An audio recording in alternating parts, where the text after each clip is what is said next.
God made just one more person just for you, but these days every 2 years he keeps making one more person just for you. If two happy people meet, then there can be something wonderful happening between them. If you just become love, not love somebody, then you will know the nature of love.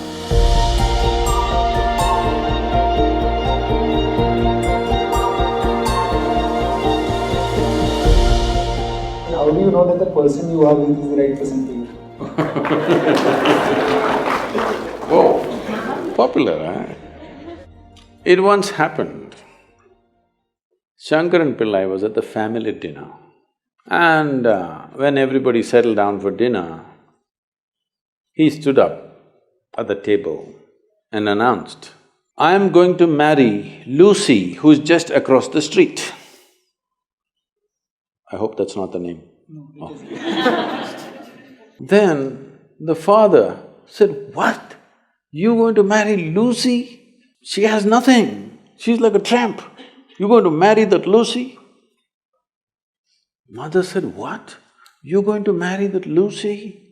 The uncles always pitch in these kind of matters, you know. Uncle said, "What? You're going to marry that Lucy? Have you seen her hair? It looks fake."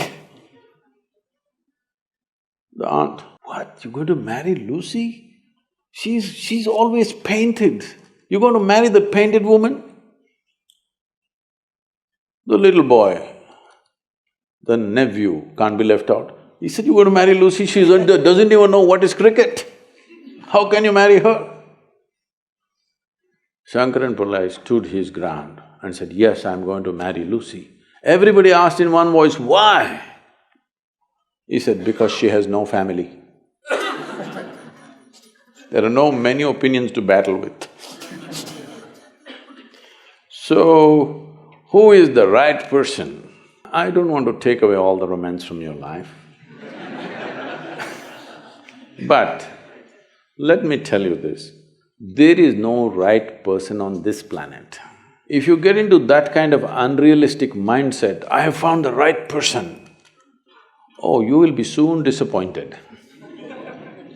You must understand, there is no right person.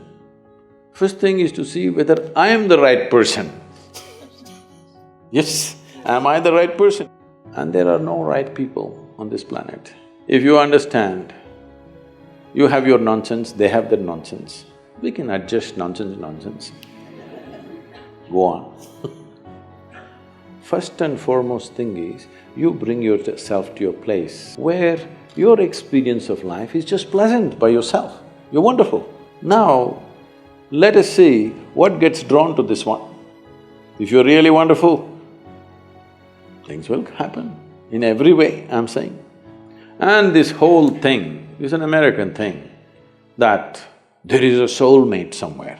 God made just one more person just for you, but these days every 2 years he keeps making one more person just for you. Obviously, God is making too many mistakes with you. See, body needs a mate, understandable. Maybe psychologically also you need a mate, understandable. Emotionally you need a mate. A soul cannot need a mate. So soul doesn't need a mate, nor was some person made perfectly for you, okay? If you invest a deep sense of involvement, something wonderful may happen.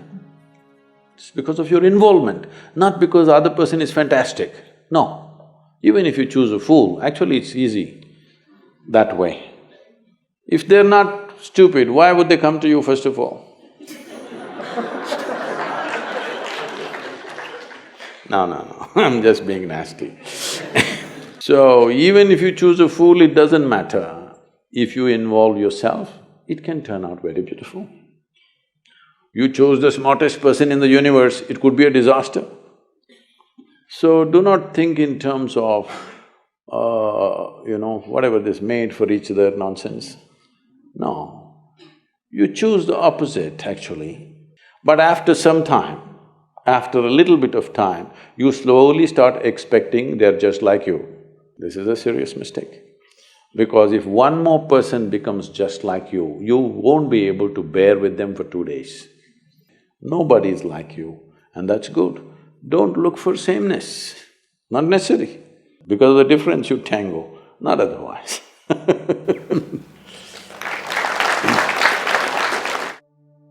Our mothers have set amazing benchmark. The moment you say mothers, Yeah. they're giving a sound ambience of babies crying. Oh, okay. Perfect. That's the halo effect, I think. Yeah. So they've set a quite a big benchmark of being an ideal wife. However, I, or girls of my generation, feel that we cannot be as good as wife our mothers have been. So should I feel that I am falling short in my personal life, or should I feel that I'm not giving enough justice to my marriage once I'm married? How should I feel about this? You know, our center in the United States is in Tennessee. Tennessee is a little one kind of state, okay? Mary Makowski, that's not Romanian, right? No. Mary Makowski got married. And after their honeymoon, they came home and she threatened him that she's going to make a dinner all by herself. I'm sorry, she said she'll make dinner for the new husband. And husband came home from work and she served the dinner and he put it in his mouth and slowly he was chewing on it and went into profound thought. Then she was very excited about this dinner and she said, there are only two things my mother taught me how to cook, the meatloaf and the apple pie. Then he looked at her and said, darling, which one is this? So, your mother, your grandmother, how they made good wives? Largely it was believed the way to a man's heart is through his stomach. Now today your husband will call Uber Eats and whatever, Quick Picks and this and that and Swiggies and whatever, all right? So, you can't make a good wife based on how your grandmother became a good wife. You can't become a good wife based on how your mother became a good wife. Situations have changed, expectations have changed. It's not in the stomach anymore. For some it's gone up into the head, for some it's gone further south. Yes? So, you don't do that. Essentially, what a husband and wife means is, because you're not geared, most people are not geared, very few people in this world are geared to make this journey of life all by themselves. They're organized enough within themselves totally. They never feel anything missing in their life because they've made themselves like that. But most people need somebody else to lean on.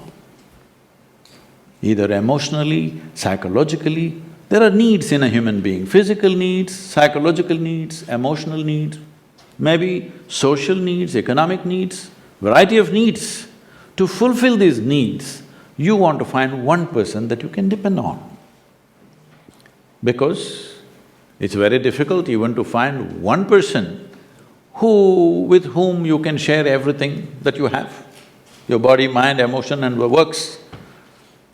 So this is the idea. Formalizing it is so that every time you get some little friction, you don't fall apart, so little tying up so that things don't fall apart very easily, all right? Nothing else. The biggest mistake humanity made was, they started saying marriages are made in heaven, that's why it's such a mess. No, it's done here. If you see, marriages are made between us and we took responsibility for who we are, we could have made it work, but the damn thing is made in heaven. Not suitable here, it's because it's alien stuff. Everything is a mess because you think it's made elsewhere by somebody else. If you understand it's made by you for your well-being, to fulfill your needs and your purposes so that you can go through this journey of life with least amount of trouble and friction, then you would handle it more responsibly, isn't it? and according to contemporary needs, not how your grandmother did her marriage. You can't do it that way because expectations and situations have completely altered themselves. So, if you hold somebody who is your friend and who is your need, you must understand. You are in this relationship because you need. Maybe the other person also needs, but that's from their side. As far as you are concerned, you made this relationship because you need it badly, isn't it? If you understand and you're always grateful for this, that somebody is fulfilling all your need, you would handle it well. You wouldn't make a misery out of it. But now you think somebody else needs you, then you will make a mess out of it. You understand, you need it. Well, the other person also needs to understand he needs it. Now there is a cohesion. If you think, oh, you need me, so I'm going to exploit you. No, this is not about you squeezing happiness out of somebody or they squeezing happiness out of you. If two happy people meet, then there can be something wonderful happening between them.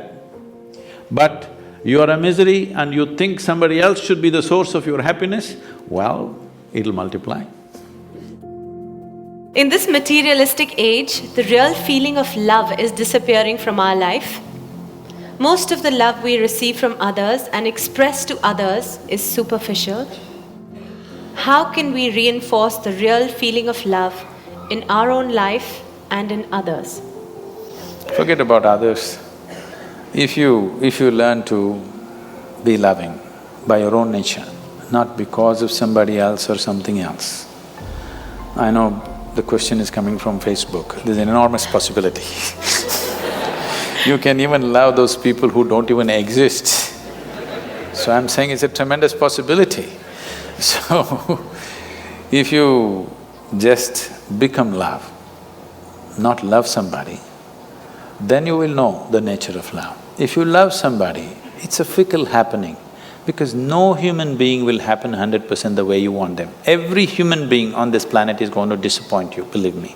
Not because they'll do something wrong, because nobody can fulfill the unrealistic expectation you have of them. It's simply not possible.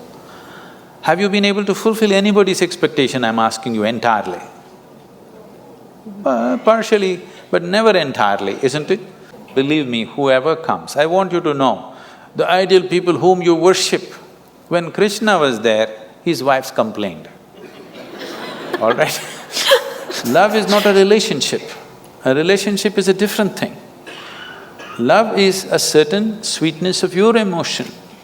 Whether you look at a tree, or a dog, or a man, or a woman, or a child, or just at the sky, why can't you look at it lovingly? Because it's not about loving the sky, it's about the sweetness of your emotion. If your emotions are sweet, whatever you look at it in a certain way. Right now you have nasty emotions, whatever you look at it in a different way. So you have always associated love with somebody. No, this is not about somebody. Love is not something that you do, it is something that you can become. If you're willing, you can become love, you can make your emotion into a very sweet space. If you make your body very pleasant, it becomes pleasure. If you sit here, it can be great pleasure just sitting here and breathing.